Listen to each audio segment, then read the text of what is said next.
वानर राज का बदला। पहले सब्सक्राइब करें फिर सुने। एक नगर में चंद्र नामक राजा का शासन था। उसके राजमहल के बगीचे में बंदरों का एक समूह रहता था। बगीचे के फलों के अतिरिक्त राजा के सेवकों द्वारा प्रतिदिन प्रदान किए जा रहे भोजन का सेवन कर वे बहुत हृष्ट पुष्ट हो गए थे। बंदरों का सरदार वानर राज एक बूढ़ा बंदर था जो अति बुद्धिमान था।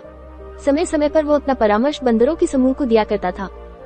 राजमहल में 2 भेड़ें भी रहती थी। राजा के पुत्र उनके साथ खेला करते थे। 2 भेड़ों में से एक भेड़ बहुत चटोरी थी। जब मन करता वो रसोई घर में घुस जाती और वहाँ खाने की जो भी चीजें पाती खा जाती। रसोईया भेड़ की इस हरकत पर बहुत क्रोधित होता और जो हाथ में आता वो वस्तु फेंक कर उसे मारता। एक दिन वानर राज ने रसोइये को भेड़ को एक बर्तन फेंक कर मारते हुए देखा। वो सोचने लगा कहीं रसोइये और भेड़ की यह तनातनी बंदरों के विनाश का कारण न बन जाए। ये चटोरी भेड़ तो खाने के लोभ में यदा कदा रसोई घर में जाती रहेगी।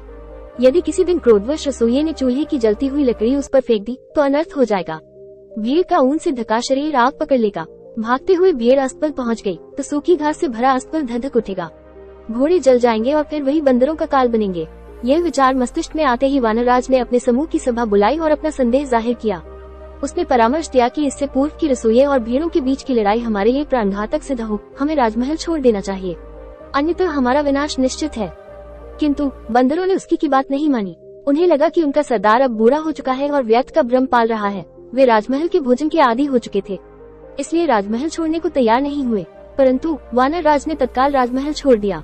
इधर एक दिन फिर चटोरी भेड़ रसोई घर में घुस गई और वही हुआ जिसका बंदरों के सरदार को भय था। रसोई को और कुछ नहीं मिला तो उसने जलती हुई लकड़ी का टुकड़ा उठाकर भेड़ पर फेंक दिया। भेड़ का शरीर जो ऊन से ढका हुआ था धधकने लगा। वो इधर उधर भागने लगी और अस्पताल में घुस गई। आग की लपट अस्पताल में रखी सूखी घास तक पहुंची और पूरा अस्पताल धूम धूम कर जल उठा। कई घोड़े जलकर मर गए, कई घायल हो गए। राजा को ये समाचार मिला तो उसने वैद्य को बुलाया और उसे घोड़ों का उपचार करने का आदेश दिया। वैद्य ने घोड़ों के घाव का परीक्षण किया और बोला, इनके घावों को शीघ्र ठीक करने का एक ही उपाय है, इन पर बंदरों की चर्बी लगानी पड़ेगी। राजा ने सैनिकों को आदेश दिया कि जो भी बंदर दिखे तो मारकर उसकी चर्बी घोड़ों के उपचार के लिए लाई जाए। राजमहल के सारे बंदर मार दिए गए। जब वानर राज तक ये बात पहुंची तो वो बहुत दुखी हुआ। उसके मन में प्रतिशोध की ज्वाला धधक उठी, किंतु वो अकेला था। वो युक्ति सोचने लगा जिससे वो राजा के कुल का भी वैसे ही सर्वनाश कर दे जैसे उसने उसके कुल का किया है। एक दिन वो पानी पीने एक झील के पास गया। उस झील में सुंदर कमल खिले हुए थे। वानर राज ने देखा कि मनुष्यों और जानवरों के पद चिन्ह झील की ओर जाते हुए तो है, किंतु वापस आते हुए नहीं है। वो समझ गया कि झील में अवश्य कोई राक्षस रहता है जो झील में गए मनुष्यों और जानवरों को खा जाता है। उसने चतुराई दिखाते हुए कमल के तने से पानी पी लिया। जब झील में रहने वाले राक्षस ने ये देखा तो झील से बाहर आ गया।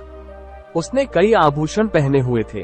वो वानर राज से बोला, जो भी झील में आता है मैं उसे खा जाता हूँ, किंतु तुम तो चतुर निकले, मैं तुम्हारी चतुराई देख प्रसन्न हूँ।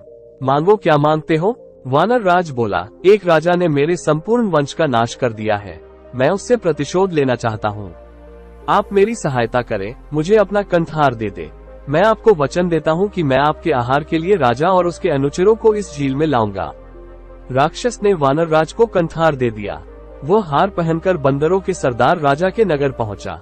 वो वहाँ एक पेड़ से दूसरे पेड़ पर झूलने लगा। जिसकी भी दृष्टि उस पर पड़ती वो कंठहार देखकर दंग रह जाता। राजा के सैनिकों की दृष्टि भी उस पर पड़ी और वे उसे पकड़कर राजा के समक्ष ले गए। राजा ने उससे पूछा, तुम्हें ये कीमती कंठहार कहाँ से प्राप्त हुआ? वानर राज ने उत्तर दिया, महाराज, ये हार मुझे समृद्धि के देवता द्वारा प्रदान किया गया है। वो जंगल के बीचों बीच स्थित एक झील में निवास करते हैं। जब सूर्य आधा उदय हुआ होता है उस समय जो व्यक्ति उस झील में डुबकी लगा ले तो उसे समृद्धि के देवता का आशीर्वाद और कंठहार प्राप्त होता है। राजा उसकी बातों में आ गया। वो अपनी पत्नी और पूरे परिवार सहित उस झील में डुबकी लगाने तैयार हो गया। वानर राज ने कहा, कल सुबह की मंगल बेला में पधारिए। लोभ में अंधा हो चुका राजा अगली सुबह अपनी पत्नी, पुत्र, परिवारजन, मंत्रियों और सेवकों सहित झील पहुंचा। वानर राज भी उनके साथ था। वो बोला, महाराज, सबको अलग अलग स्थानों से झील में उतरना होगा। सबके जाने के बाद आप अंत में झील में उतरिए। राजा की पत्नी, पुत्र, परिवारजन, मंत्री, सेवक सभी अलग अलग स्थानों से झील में उतर गए और राक्षस द्वारा खा लिए गए। बहुत देर तक जब कोई बाहर नहीं आया तो राजा ने चिंतित होकर पूछा, हे वानर राज, मेरे पत्नी, पुत्र, परिवारजन, मंत्री और सेवक बाहर क्यों नहीं आ रहे हैं? तब वानर राज एक पेड़ के ऊपर चढ़ गया और राजा से बोला, अरे दुष्ट, तुम्हारा समस्त परिवार, मंत्री और सेवक राक्षस द्वारा खा लिए गए हैं। तुमने मेरे परिवार को मौत के घाट उतारा था, आज मैंने उसका प्रतिशोध ले लिया है। सीख, बुरा करोगे तो बुर।